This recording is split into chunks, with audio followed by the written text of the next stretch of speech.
Hello mga kananays, it's weekend. Kung mapapansin nyo nga, naka-summer clothes pa nga dito si Yuria. Dahil nga late na naman yung mga upload ko na videos. Sobrang busy nga sa work at pagod palagi pag uwi, kaya wala akong time mag voice over. Pasulpot-sulpot nga lang yung pag-voice over ko, kaya minsan nag-iiba yung boses ko. Katulad nga ngayon, napatulog na sana ako at naalala ko mag-edit.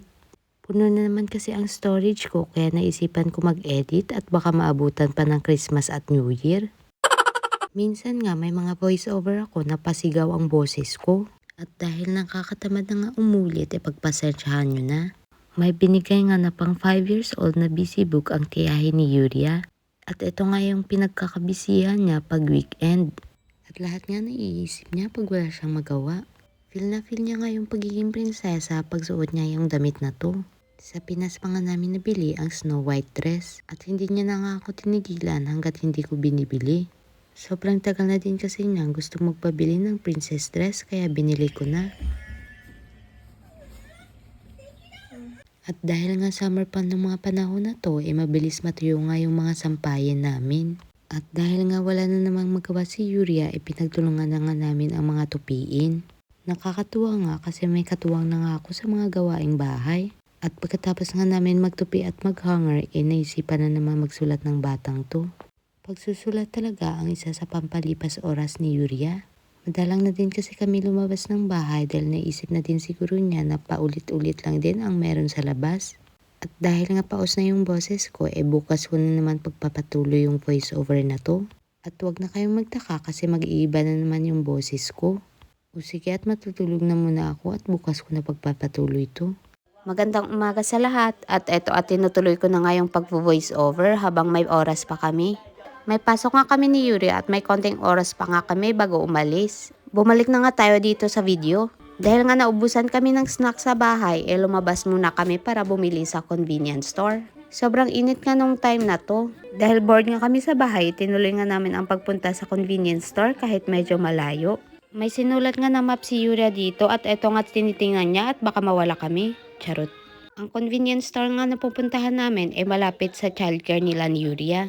At andito na nga kami sa paroroonan namin. Hingal na hingal nga ako hanggang nakarating kami dito. Sobrang init din kasi at nakalimutan ko talaga magdala ng inumin. At mamaya ko na naman nga i-continue ang pag-voice over kasi kailangan na naming umalis. Continuation nga ng voice over ko. Gabi na naman nga kaya iba na naman yung boses ko. Ewan ko ba, napansin ko kasi yung pag-voice over ko. Mahinhin sa gabi at parang palengkera naman sa umaga. Pinaglakad ko na nga lang si Yuria kasi bigat na ako. Parang pinagsisihan ko nga na pumunta pa kami ng convenience store. Sunog na nga kami sa trabaho at childcare, dinagdagan pa nga dito. Dito ko nga lang iniwan ng bike sa harap ng convenience store kasi dito rin naman nagpa-park ang mga sasakyan. Kitang-kita mo naman, sunog na si Yuria, paano pa kaya ako? Pumasok na nga kami ng convenience store at para makapili na at makauwi na agad. Naubusan na nga kami ng karne sa bahay kaya bumili na din ako dito. Marami ka din namang pagpipilian sa convenience store na to kaya lang medyo pricey. Isa talaga sa pinunta ko dito makabili ng tinapay at makakain pag lunchtime sa trabaho. Minsan kasi tinatamad na talaga ako mag-prepare ng benta ko kaya bumibili ako nito paminsan-minsan. Nag-request nga din si Yura ng ice cream at itong ice cream cone ngayong napili niya. At katapos nga umuwi na din kami agad. At mas mabilis nga pagpabalik na kasi pababa na yung daan. Naligo na nga din ako ng pawis dito sa sobrang init. At thankful nga ako kasi successful nga ang pagpunta namin sa convenience store kasi nakabili ako ng tinapay. Tinapay kasi talaga ang isa sa importanteng pinunta namin sa convenience store. Charot. Wala na kasi talaga akong tinapay kinabukasan pag hindi ako bumili. Pag uwi nga ng bahay, nagpalit agad kami ng damit at hindi pa kami pwedeng maligo kasi baka pasmahin kami. Habang nagbibihis nga may chismosang roommate pa nga ako dito na dito pa nakipagchismisan sa loob ng closet.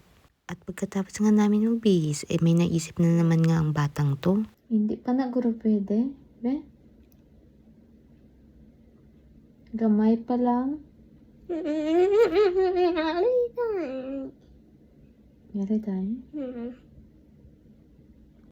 Excited nga siyang ipatanggal ang baby tooth niya gamit ang sinulid. Ako naman sobrang kaba nga kasi alam ko masakit pa to kasi hindi pa sobrang shaky ang pagkatanggal ng ngipin. Eto nga at tinuturuan pa nga ako na ihag ko daw siya pag natanggal ang ngipin niya. Nagtanong pa nga siya na kung pwede daw ba siya umiyak pag masakit ang pagkatanggal ng ngipin niya. Ilang beses pa nga namin tinry at eto nga't ayaw pa talaga matanggal.